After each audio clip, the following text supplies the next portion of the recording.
मुस्लिम धर्मगुरु जो हैं वो आखिर क्यों खामोश हैं इस तरह के कट्टरवादी बयानों को लेकर। मैं आपको सिलसिलेवार तरीके से अपने तमाम मेहमानों का परिचय करा दूं। समाजवादी पार्टी की तरफ से नावेद सिद्दीकी, बीजेपी की तरफ से शाजिया इल्मी मेरे साथ हैं।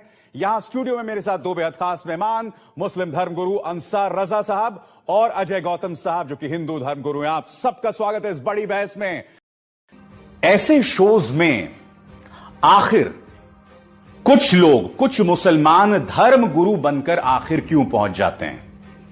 आप जानते हैं ट्विटर पर एक ट्रेंड जो है इस वक्त चल रहा है, रेंटल मुल्ला, यानी कि 5-5 हजार में कुछ मौलाना धर्म गुरु का भेष धरकर इन चैनल्स में बैठ जाते हैं।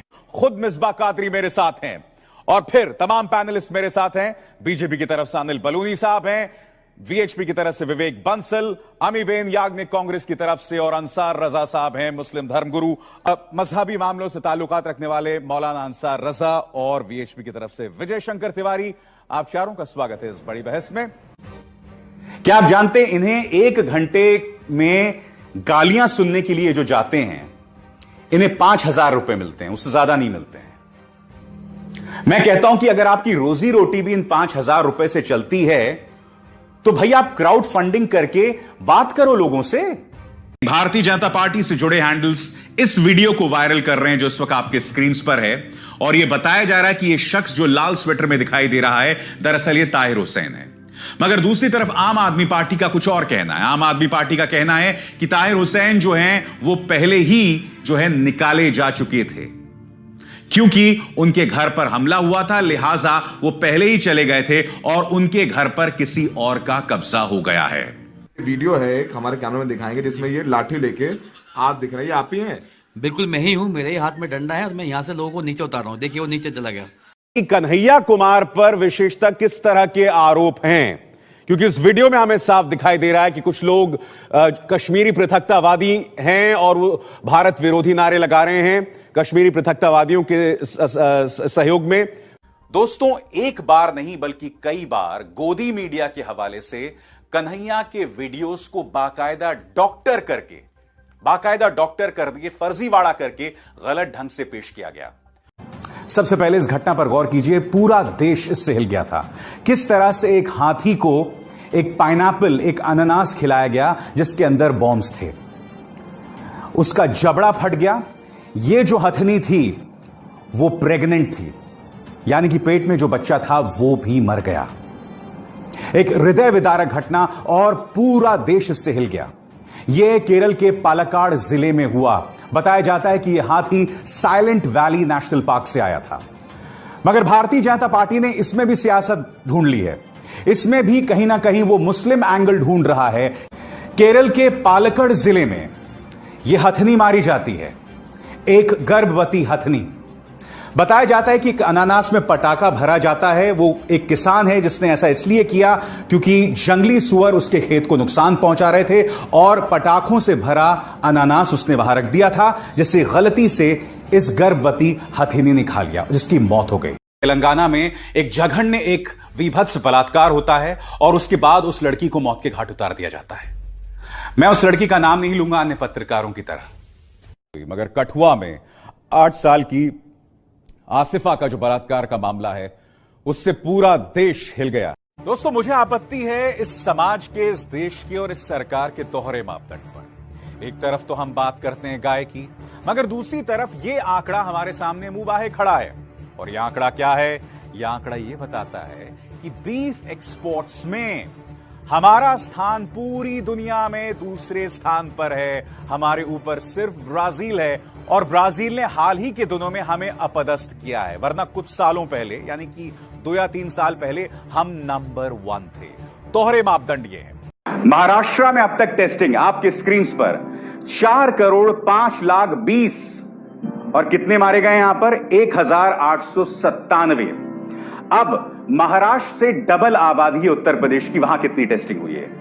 2,40,588। तरह से खामोश हैं। कहां गया इनका राष्ट्रवाद?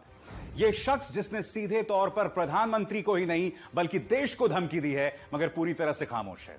यह शख्स आपको खुलेआम धमकी दे रहा है और सन्नाटा पसरा हुआ तमाम न्यूज चैनल्स पर इस वक्त जब मैं कार्यक्रम रिकॉर्ड कर रहा हूं। बाकी ट्रंप ने रिटेलिएशन की बात भारत के लिए कही ही नहीं थी। ट्विटर पर ऐसे ही कौआ कान ले गया वाली अफवाह उड़ गई। ट्रंप से पूछा गया था कि अमेरिका ने मेडिकल इक्विपमेंट के निर्यात पर प्रतिबंध लगाया है, तो क्या बाकी देश रिटेलिएट करेंगे, माने बदला लेंगे? और इसके जवाब में ट्रंप ने कहा था कि वो बदला ले सकते हैं, लेकिन उन्होंने भारत के संबंध में यही कहा कि मेरी बात हो गई है, दवाएं आ जाएंगी। अंतर्राष्ट्रीय संबंधों की दुनिया में एक हाथ से लेने और दूसरे हाथ से देने का चलन है, इसलिए भारत ने दवाओं का निर्यात दोबारा खोला है और दवाएं सिर्फ अमेरिका नहीं जाएंगी, Spain, Brazil, France, Germany, Israel, Britain, Australia और खाड़ी देशों में भी जाएंगी। April 6, Monday, at least 3 respected media organizations, The Hindu, Mint, which is owned by the HT Group, and if you let me add this, The Print.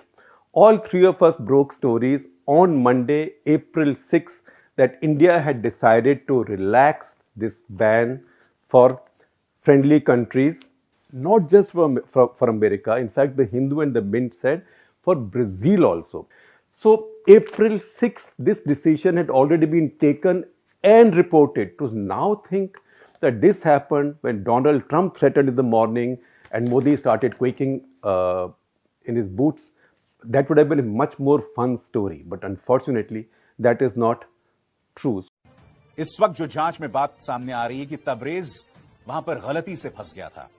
चोरी शायद उसके 2 दोस्तों ने की थी, मगर तबरेज फंस गया और भीड़ ने उसके साथ ये इंसाफ किया।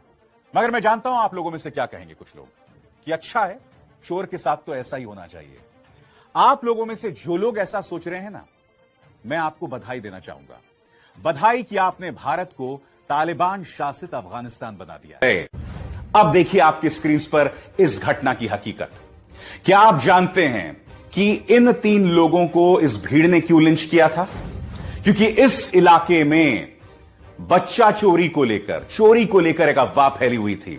लोगों में जबरदस्त गुस्सा था और ये 3 बेकसूर उसमें फंस गए। चाइना ने चौथी बार आतंकवादी मौलाना मसूद अजहर को ग्लोबल आतंकवादी घोषित किए जाने पर रोक लगा दी। क्या चीन के राजदूत को बुलाकर उन्हें समन करके खरी खोटी सुनाई गई? बात बात पर पाकिस्तान के साथ युद्ध की घोषणा करने वालों ने क्या चीन पर युद्ध की घोषणा की? जी नहीं। वो इसलिए दोस्तों क्योंकि ऐसा करने के लिए 56 इंच के सीने की जरूरत पड़ती है। तो मौलाना मसूद अजहर को अगर हमने ग्लोबल टेररिस्ट बना भी दिया तो उससे कौन सा हमने तीर मार लिया? क्या आप जानते हैं मॉडल गुजरात राज्य, जी हां, जिस गुजरात मॉडल की बात कर करके देश की जनता को शायद गुमराह किया गया, उस गुजरात मॉडल का एक प्रमाण आपके सामने। अहमदाबाद सिविल अस्पतालों में हिंदू मरीजों और मुस्लिम मरीजों को अलग रखा जाएगा। ध्यान से एक बार फिर देखिए, इस बार हम वो फुटेज आपको फिर दिखा रहे हैं, मगर स्लो मोशन में।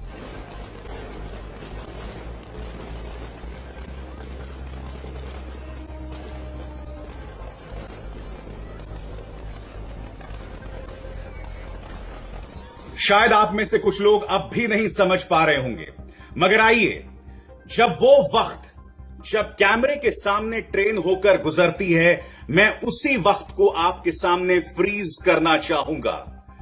जैसे कि आप इस फ्रेम में, इस तस्वीर में देख सकते हैं, यह है अमृतसर जालंधर DMU एक्सप्रेस और आप देख सकते हैं कि ट्रेन का जो टॉप लाइट है वो नहीं जल रहा है।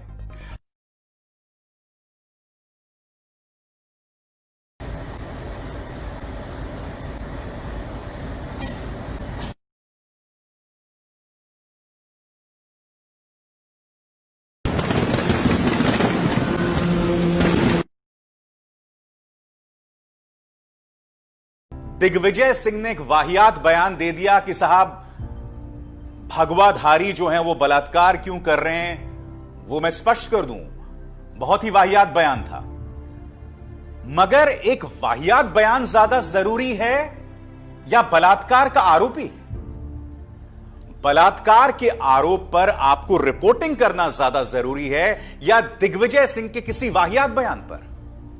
मगर आप बखूबी जानते हैं कि मीडिया का पूरा जोर दिग्विजय सिंह के उस वाहियात बयान पर था।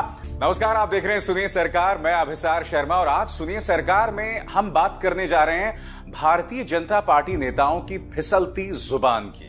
पहले महानुभव है देश के रेल मंत्री पीयूष गोयल, जिनके बयानों से आइंस्टाइन और न्यूटन दोनों की आत्मा को कष्ट पहुंच रही है। दूसरे महानुभव हैं हरियाणा के मुख्यमंत्री मनोहर लाल खट्टर, तीसरे हैं स्वास्थ्य राज्य मंत्री अश्विनी चौबे और चौथे हैं द वन एंड ओनली सदाबहार शिक्षा मंत्री रमेश पोखरियाल। मोदी सरकार करीब 3 करोड़ विद्यार्थियों के फेसबुक, इंस्टाग्राम और ट्विटर अकाउंट से अपने ह्यूमन रिसोर्स डेवलपमेंट मिनिस्ट्री से जोड़ना चाहती है। तो इतना डर क्यों है आपकी ज़हन में, इतना खौफ क्यों है आपके अंदर कि आप हर बोल, हर लफ्ज, हमारी हर सांस पर नियंत्रण करना चाहते हो?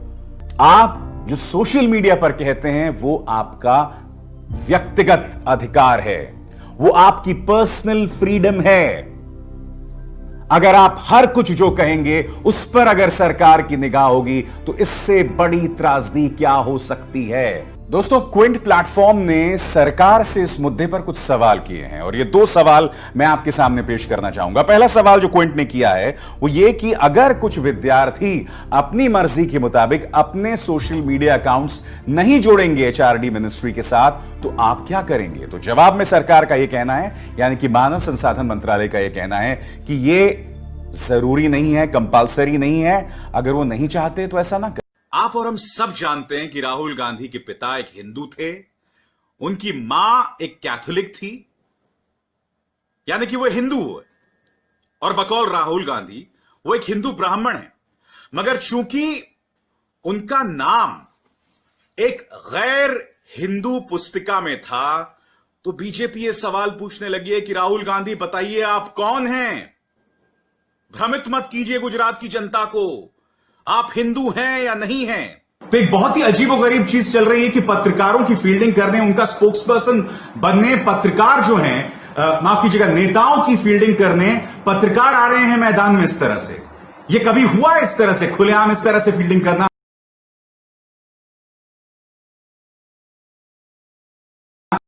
और इस देश की जनता इतनी अंधी है, इतनी ब्रेन वॉश्ड है कि उनके सामने ये मौतें होंगी फिर भी कहेंगे नहीं साहब ये मौतें नहीं हुई हैं। तुमको शर्म आनी चाहिए। मैं जानता हूं कि इस देश की जनता की मति भ्रष्ट हो गई है। आए दिन, हर गुजरते के दिन के साथ हम भारतवासी इस बात का प्रमाण लगातार दे रहे हैं कि हमारी इंसानियत कितनी ज्यादा गिर सकती है। हम मत बोलिए, अपने साथ मत जोड़िए, हमको अलग है। हमको आता है नमक अदा करना, आपकी तरह नहीं है हम।